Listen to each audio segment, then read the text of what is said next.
Google qui atteint la suprématie quantique, l'amour des chats pour leurs humains et le régime hormone. Nous sommes le mercredi 25 septembre, je suis Pauline Morcely, bonjour à toutes et à tous. Voici votre concentré d'actualité scientifique sélectionné par Maxi Science. La différence entre l'homme des cavernes et nous, c'est le résultat de la science.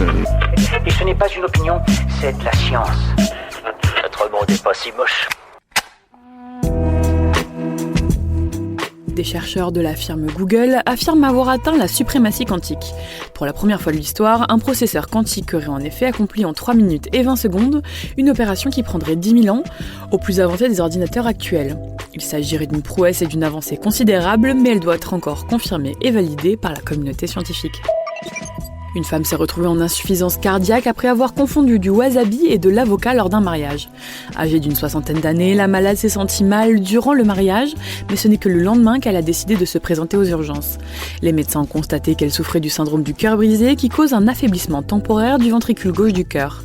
Après un mois de traitement, la patiente s'est rétablie.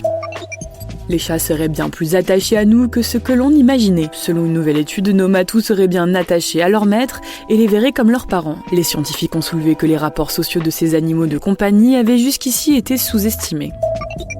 Oubliez le régime keto, le régime hyperprotéiné ou même le jeûne intermittent, la nouvelle mode est au régime hormones.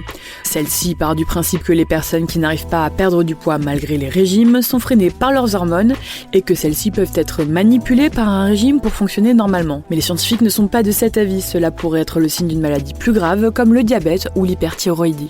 C'est tout pour aujourd'hui, merci pour votre fidélité. Pour en savoir plus sur les news du jour, n'hésitez pas à consulter le site de Maxi Science.